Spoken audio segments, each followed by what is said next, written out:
ওম নমঃ শিৱায়, ওম নমঃ শিৱায়, ওম নমঃ শিৱায়, ওম নমঃ শিৱায়। এয়া হলেশ্বৰ মন্দিৰৰ দৃশ্য। আমি সকলোৱে মিলি পেলাই হলেশ্বৰ মন্দিৰলৈ শৰাই এভাগ আগবঢ়াইছিলোঁ, শৰাই দিবলৈ গৈছিলোঁ। এয়া দীপাৰ মাক খুৰী, এয়া দীপা দনা মাৰ লগত, আৰু আমি গোটেইকেইজনী উঠিছিলোঁ। এয়া মন্দিৰৰ ভিতৰত এয়া শিৱ বাবাৰ বহুত ডাঙৰ মূৰ্তি এভাগি আছে তাতে। অংকিতা এয়া মা, মই, খুৰী, দীপা, অংকিতা, ৰীতি, জয়শ্ৰী,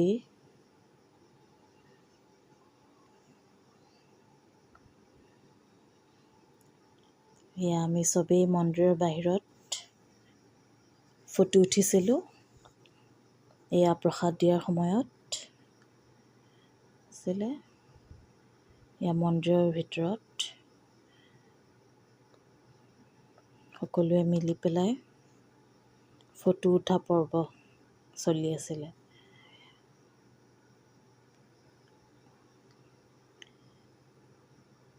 চবেই মিলি উঠিছিলোঁ। এয়া মা, এয়া আমি দুয়ো। এয়া মন্দিৰৰ ভিতৰত যোনখিনিতে মেইন পূজা ভাগ হয়, সেয়া বহুত পুৰণি মন্দিৰ। মই জন্ম হোৱাৰ পৰাই দেখি আছোঁ আৰু প্ৰতি বছৰে আমি ইয়ালৈ গৈ থাকোঁ। আগতে আমি শ'লমৰা আৰ্মি কেম্পাছত আছিলোঁ। দেউতাই কেবিত চাকৰি কৰিছিলে, তেতিয়া আমি আৰ্মি কেম্পাছত আছিলোঁ। তেতিয়াৰ পৰা প্ৰতি বছৰে আমি, কোনোবা বছৰততো 2 বাৰো যোৱা হয়। মেইন পূজাস্থলী এখন।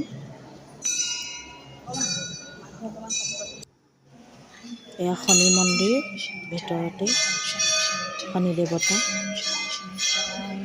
পূজা অৰ্চনা কৰা হয়, তাত চাকি বন্তি জ্বলোৱা হয়।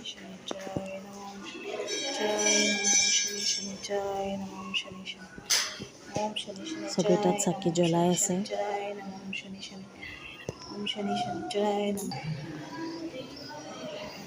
এয়া মন্দিৰ ভাগ, বহুত ধুনীয়া মন্দিৰ, বহুত পুৰণি মন্দিৰ।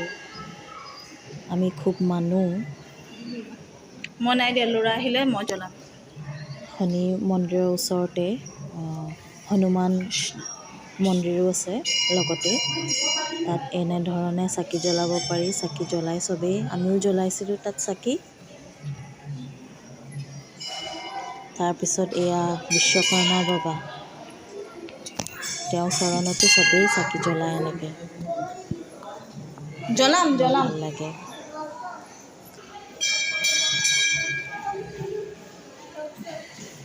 এয়া গোটেই মন্দিৰৰ চৌপাশ। এতিয়া খালী দেখা হৈছে, কিন্তু প্ৰসাদ আৰু ভোগ দিয়াৰ সময়ত গোটেই মন্দিৰ খচাখচ। সেইদিনাখন প্ৰসাদ খোৱাৰ সময়ত, ভোগ খোৱাৰ সময়ত প্ৰায় 300মান মানুহ আছিলে। এতিয়াতো চবেই চাকি জ্বলাই আছে।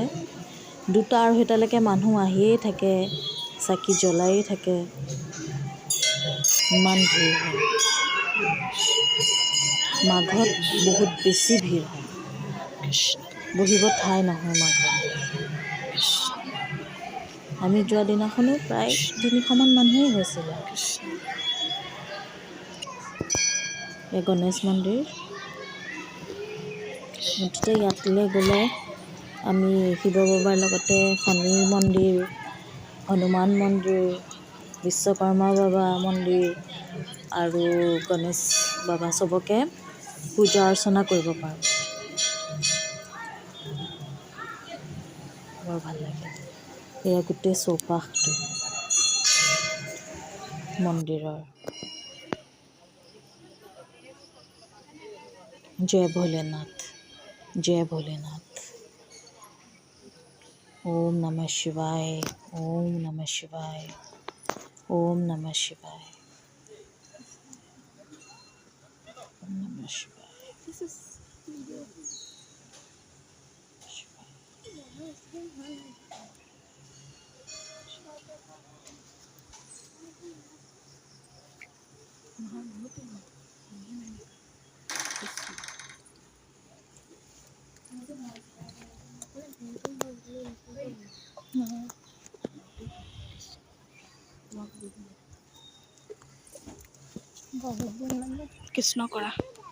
কৃষ্ণ কৰা গেইটোৱে অঁ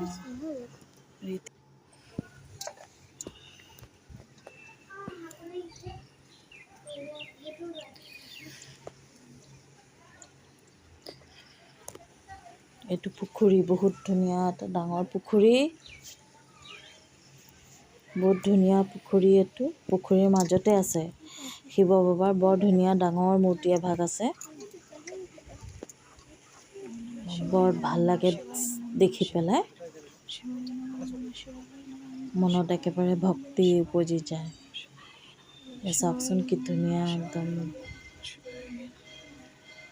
বৰ ধুনীয়া মূৰ্তিভাগ।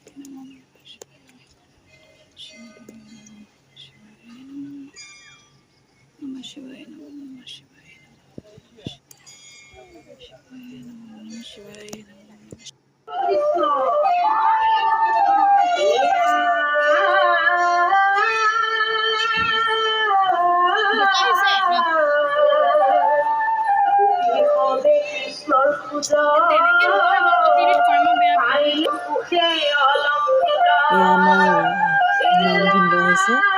ভিনদেউৱে ছাগলী পোৱালি এটা লৈ আহিছে। ছাগলী পোৱালিটো দান দিয়া হৈছিলে আমি সেইদিনাখন। এফালে যাওঁ। আমি শৰাই ভাগিৰ লগতে এয়া পূজা হৈ আছে ছাগলীটো লৈ পেলাই।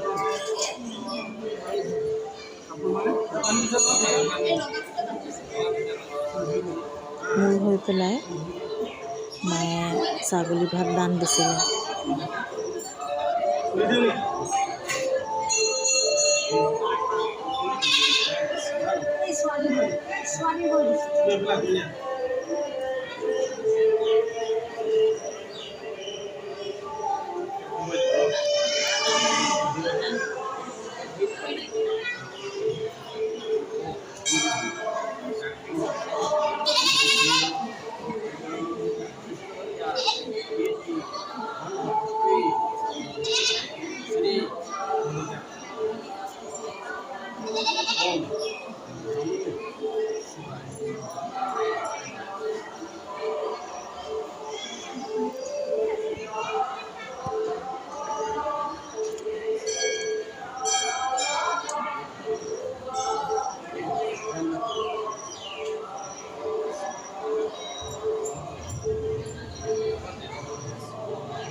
আমি হলেশ্বৰ মন্দিৰত শৰাই দিবলৈ যাম। ছাগলী এটা মায়ে আগবঢ়াইছে, দান দিব ছাগলী এটা, আৰু তাৰ লগতে এয়া শৰাই দিম।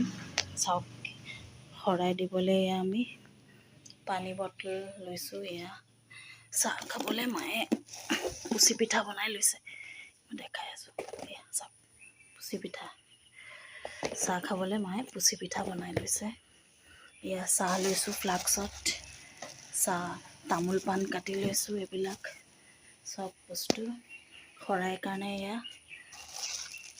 তামোল পাণ, কল, বুট, মগু, আপেল, চব ফল মূল চব। এয়া ইয়াত দান দিবলৈ, পূজাৰীক দান দিবলৈ গামোচা, পইচা। এয়া ভোগৰ কাৰণে ৰঙালাও, জিকা, আলু, ঘিউ,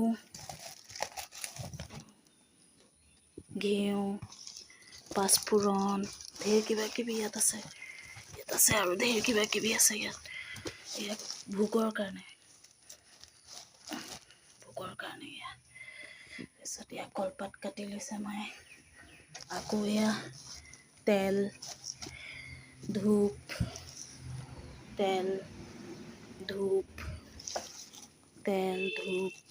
চাকি জ্বলাবলৈ এয়া লৈছে। এয়া চব লৈছে। কিমান বস্তু লাগে শৰাই এখন দিবলৈ চাওক এইখিনি।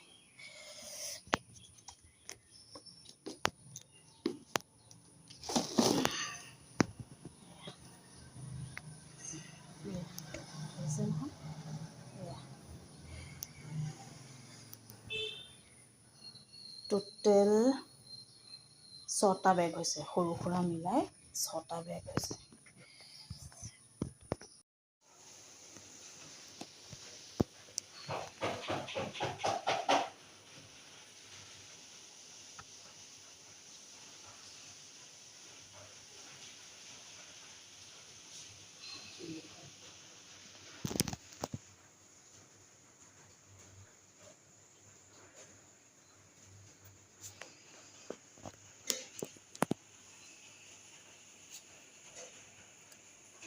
পুচি পিঠা, কেটলি পিঠা।